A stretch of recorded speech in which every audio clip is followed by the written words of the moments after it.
El grupo interdisciplinario de expertos internacionales ha dado lo que probablemente sea algo así como la estocada final al informe de la Comisión de la Verdad sobre el caso Ayotzinapa que encabeza el subsecretario Alejandro Encinas.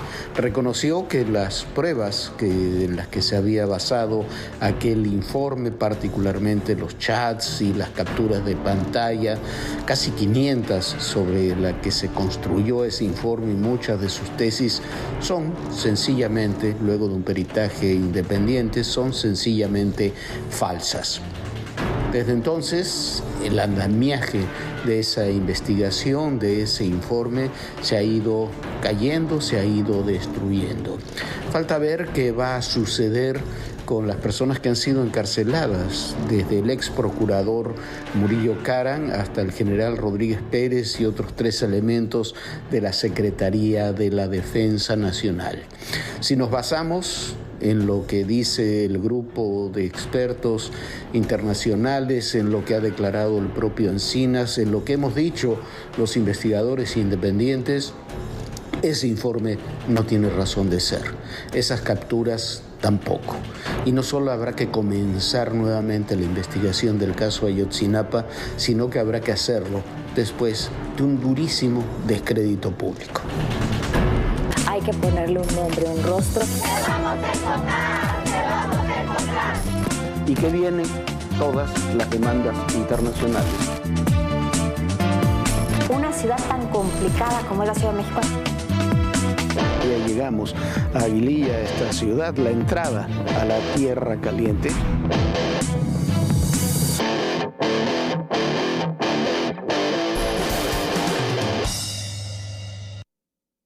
El consumo de fentanilo ilegal se ha convertido ya en la primera causa de muerte en los Estados Unidos.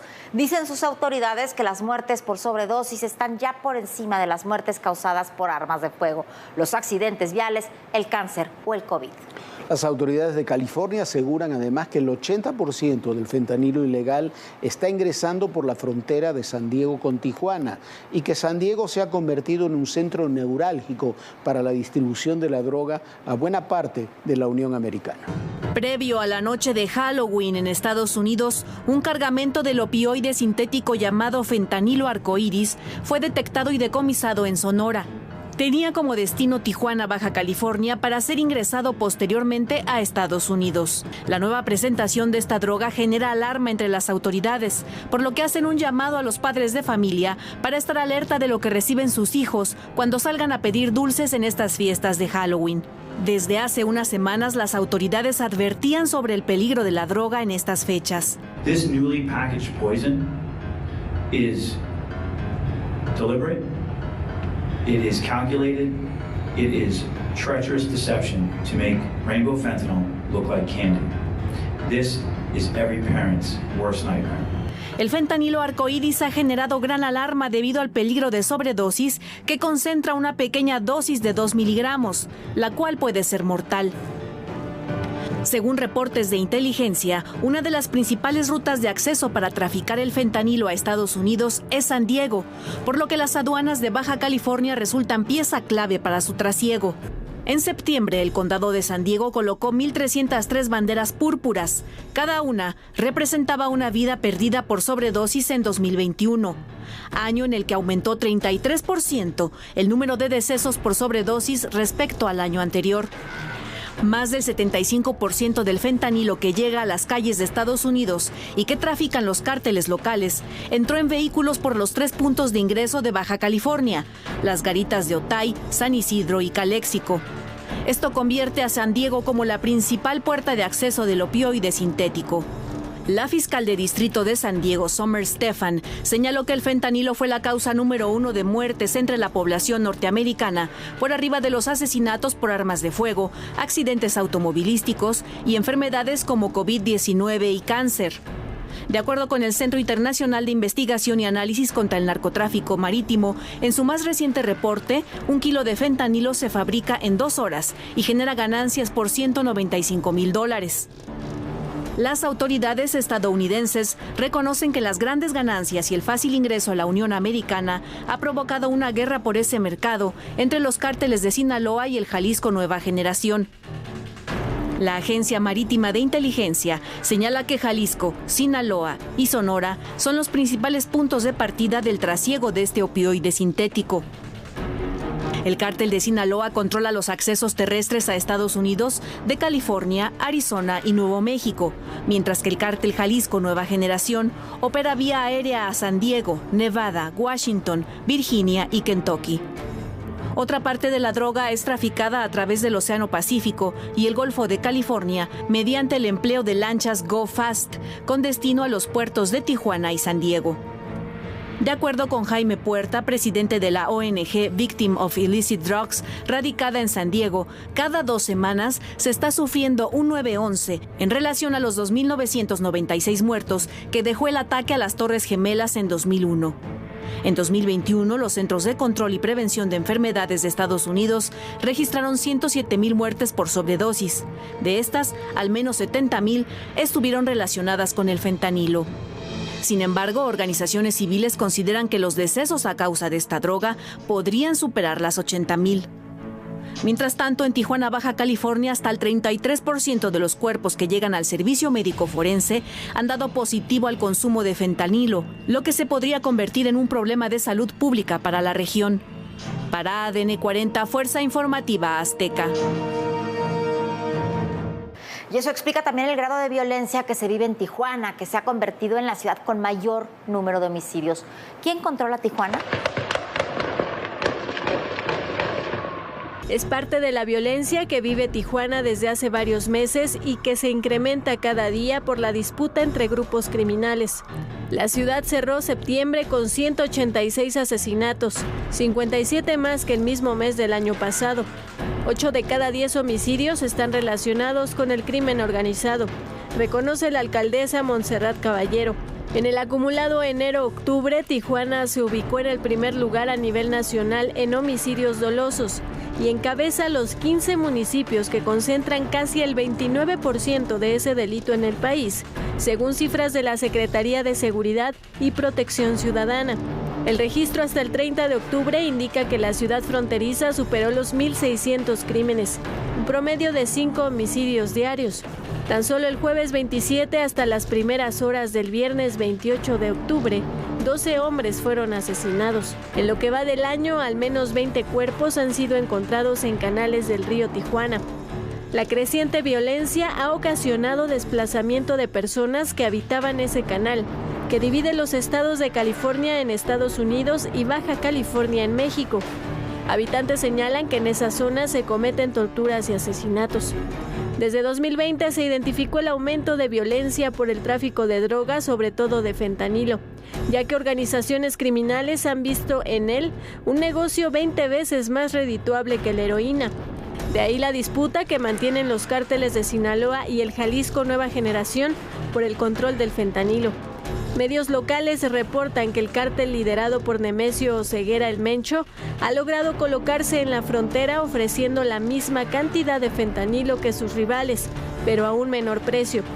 Este domingo, supuestos sicarios del cártel Jalisco Nueva Generación advirtieron que comenzarían los ataques contra grupos rivales, por lo que pedían a la población no salir a partir de las 10 de la noche. La semana pasada, la advertencia vino de parte del cártel de Sinaloa, quienes señalaban que el norte del estado era su territorio. El fin de semana, la policía municipal detuvo en la zona este de Tijuana a 3 hombres con 6,150 pastillas de fentanilo.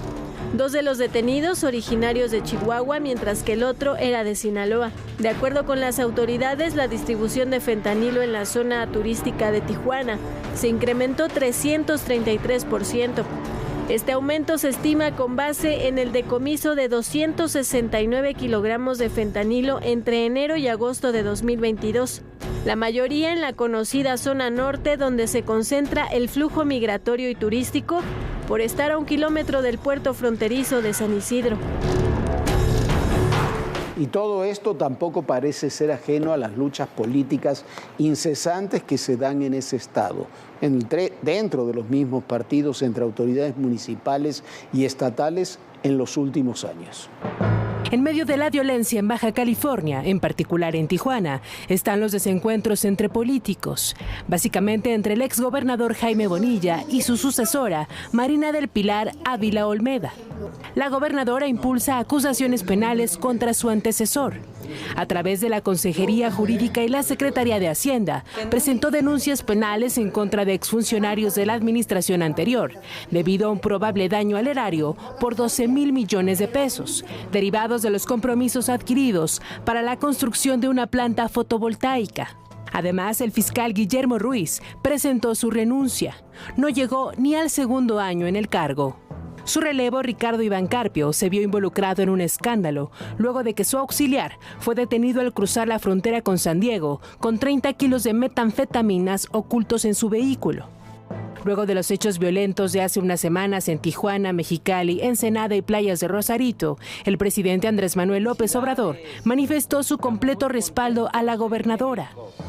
Mientras que la alcaldesa de Tijuana, Montserrat Caballero, instó a los grupos criminales a detener las agresiones. Además, responsabilizó al fiscal Ricardo Iván Carpio de su seguridad ante las amenazas que recibió por parte de la delincuencia organizada. En tanto, medios locales enfatizan la falta de coordinación entre gobierno del estado y municipios, sobre todo para hacerle frente a la inseguridad y promover proyectos que beneficien a la sociedad. Uno de los casos que resaltan es el desencuentro entre Ávila Olmeda y la alcaldesa Montserrat Caballero, diferencias que quedaron demostradas con la inasistencia de la munícipe tijuanense al acto de presentación del proyecto Sistema de Transporte entre Tijuana y playas de Rosarito. A las acusaciones en la ciudad fronteriza se suman las de empresarios, quienes denunciaron una supuesta red de corrupción que alcanza a militares y altos funcionarios de aduanas, quienes controlan un esquema de cuotas en las distintas garitas de la entidad. Y mientras se profundizan las diferencias entre funcionarios de Baja California, en el estado se disparó la inseguridad. De acuerdo con la más reciente encuesta nacional de victimización de empresas, 1 de cada 3 empresas sufrieron algún tipo de crimen. La extorsión encabeza la comisión de delitos, seguido por el robo y asalto. Y bueno, ahí en Tijuana, como en el resto del país, la situación de la violencia contra las mujeres alcanza índices terribles. Es una norma, es algo que sigue aumentando día con día. Días atrás le mostrábamos cómo el número de mujeres que se sienten inseguras en México es el 72%, mucho más alto que el índice de hombres que se sienten inseguros, 54%.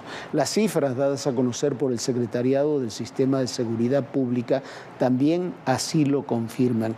Mire usted, entre enero y septiembre del año pasado y de este año han aumentado. En el caso exclusivo de las mujeres, el homicidio doloso ha aumentado un 2%. Los delitos con lesiones dolosas, o sea, graves, un 8%. Las extorsiones contra mujeres, un 16%. Y la trata de personas, un 26%. Pero hay también otros delitos. La violencia en general ha aumentado, actos de violencia contra mujeres en un año solamente, 12.5%, y la violencia intrafamiliar 7.3%. Dentro de esto, la corrupción de menores, lo que se conoce como corrupción de menores, que es en realidad los abusos de menores, ha aumentado un 33.6%. Ese es el sustrato de todo lo que está detrás de una política, de una cultura, de una forma de ser, de una desatención de las autoridades, de una impunidad respecto a la violencia contra las mujeres que nos cuesta todos los días y que se refleja por sobre todas las cosas en un fenómeno, los feminicidios. Bueno, el día de hoy me da muchísimo gusto porque en este estudio está Saskia Niño de Rivera. Es una mujer talentosísima, echada para adelante, que siempre está buscando el bien de los más necesitados. Y el día de hoy está presentando su nuevo libro, Maldita entre todas las mujeres. Es un testimonio y son las reflexiones de feminicidas y de víctimas de este delito que, bueno, tanto afecta a nuestro país. Saskia, muchísimas gracias por estar con nosotros. No, al contrario, gracias a ustedes, antes que nada, por acompañarme en la presentación en la Suprema Corte y hoy por invitarme a este espacio. Hiciste una presentación en verdad muy importante con el ministro Saldívar, en donde el ministro Saldívar a través de ti recibió a las víctimas que tienes y que plasmas en este libro, que son víctimas de feminicidio, pero también son feminicidas que han acabado con la vida de distintas mujeres y te narran el porqué. Mira, para mí fue muy importante el poner los testimonios tanto de víctimas indirectas como de víctimas, de feminicidas. ¿Por qué? Porque este país nos hemos vuelto el país de las cifras. Y las cifras, sin darnos cuenta, nos deshumanizan. Pero no es lo mismo que yo te diga 11 mujeres a que te diga, mira, ella se llama Daniela y esta es su historia, ella se llama Alejandra y esta es su historia, es mamá, es hija, es hermana, es amiga, es novia, es esposa. O sea, no es lo mismo y creo que este país tiene que dejar constancia de lo que es la violencia de género y por qué al agresor. Pero además de todo, lo más duro de todo esto, y lo plasmas perfectamente bien en el libro, es que hay muchas mamás que quieren hacer justicia, que quieren encontrar a sus hijos y en el camino pierden a sus otros hijos, son amenazadas y bueno, no se les permite nunca llegar a conocer qué sucedió con este asesinato. No nomás no se les permite, les va de la patada después. A mí lo que me impresionó de hablar con estas víctimas es que la mayoría me decían, tú pensarías que el infierno es que te maten a tu hija. Y el infierno, cuando te matan a tu hija, solamente empieza cuando te matan a tu hija. El infierno verdadero es afrontarte al sistema de justicia penal en este país. 2 de las víctimas que traemos en el libro, la señora Magda y la señora Lorena, asesinaron a sus hijos después de que asesinaron a sus hijas, por el cual estaban buscando justicia. La señora Magda le avisaron, la amenazaron, o paras ya con la búsqueda de justicia por tu hija y haces paz con que tu hija se suicidó, cosa que no era cierta, o vas a ver cómo te va a ir. Acto seguido, 2 bolsas de basura con sus hijos en cachitos en cada una de las bolsas. ¿Quién investiga en México? Tenemos 100,000 desaparecidos, 130,000 casi para esta fecha, 30,000 en este sexenio, para que no hablar solamente del pasado. Tenemos 2.500 asesinatos por mes. No recuerdo un solo caso que una policía de investigación haya resuelto un caso, ni siquiera casos tan notables ahora como el de Ayotzinapa, que lo está tratando de resolver mal, para colmo, un subsecretario. Claro. Ni siquiera entonces, es que los conozcas. ¿A quién recurre la gente? No tiene a quién recurrir. No, lo peor es que cuando recurren, que se ponen en riesgo. Dicho muchas veces, se ponen en riesgo, el 96% de las personas no denuncian el delito y cuando recurren son revictimizadas. O sea, Ministerios Públicos, hay un testimonio en el libro que a mí me duele muchísimo, que es el de Arturo, que su madre fue asesinada brutalmente y que cuando primero lo trepan a la patrulla del Ministerio Público, le hablan, necesitamos aquí a tu mamá, la encontramos así, lo primero que hacen cuando entra, esta es tu mamá, fotos de la mamá descuartizada en la banqueta, pero así, esta es tu mamá. ¿Cómo? Me estoy enterando que mi mamá está asesinada. Acto seguido lo suben a una patrulla para ir a ver disque donde vivía el novio. Los de la patrulla, los policías le dicen, ¿sabes qué? Ya si vamos a ir hasta allá, aguántame tantito, porque pues de una vez si vamos para allá, me llevo unos pendientes que tengo que hacer allá. Entonces aguántame, lo tienen en la patrulla. Mientras le dan los pendientes, los oficios o yo no sé qué, se van para allá, de regreso les da hambre a los polis. Obvio, pues se pararon por tacos, ¿no? Y él, pues digamos que no tenía hambre, acababa de ver a su mamá descuartizada y le acaban de decir que su mamá había sido brutalmente asesinada, pues no tenía hambre. Arturo lo lleva en el CEMEFO a reconocer el cuerpo de la madre y el del CEMEFO se enoja porque llega al cuarto para la hora que se tiene que ir a descansar. Entonces se enoja que porque él ya se va a descansar y luego le hace el favor de entregarle el cuerpo ya en horas extras de su madre, a la cual le entregan verde porque está podrida, porque pensamos que era una puta, una prostituta. Y con esas palabras, la primera no la segunda, y entonces pues no la metimos al refrigerador porque pues igual iba a terminar en la fosa común. Clandestina en la fosa común. Bueno, en el libro hay, no lo puedes leer de corrido porque tiene una cantidad abrumadora de datos. Ocurre un poco lo que tú decías al principio. Son tanta información junta página tras página que te puede desensibilizar un poco. Yo lo he leído un día un tramo, un día otro tramo, por partes. Hay asesinos de todo tipo, hay casos muy importantes de asesinos seriales, pero hay otros casos de asesinos que no son seriales, pero que podrían serlo, quizás en un desarrollo, porque algunas psicopatías tienen que tener, pero matan con enorme facilidad. Sí. Eso es lo que quizás más me asombra, la facilidad para matar. El término matar a alguien se ha devaluado tanto y matar a una mujer se ha devaluado mucho más. Pero esto que dices es bien que ha perdido hasta el peso específico. Pues es que matar en México sale barato, ¿no? Pero a ver, ser feminicida en México sale, es rentable, es rentable literal porque la gente no se va a la cárcel por ese delito. Pero lo que están ustedes diciendo que me parece que es muy importante es la violencia sistematizada y el aumento de la violencia, porque algo que tú dijiste, Jorge, es, en efecto tienes el testimonio de Juan Carlos Bejar y de Patricia, que son reconocidos asesinos seriales en México, pero también tienes estos otros testimonios que son los reales feminicidas del país, porque asesinos seriales como el de Toluca, Ecatepec, Atizapán, que son los que los medios, ¿no?, han puesto, digamos, ahí en la información, pues son asesinos seriales. Eso es otro boleto, eso es un diagnóstico distinto. El feminicidio real en México es el esposo, el hermano, el exnovio, el papá, celoso, machista. De hecho, el primer testimonio del libro, Risa, es un hombre que mata a su esposa porque, y él te lo dice, pues, no cumplía con sus obligaciones de mujer.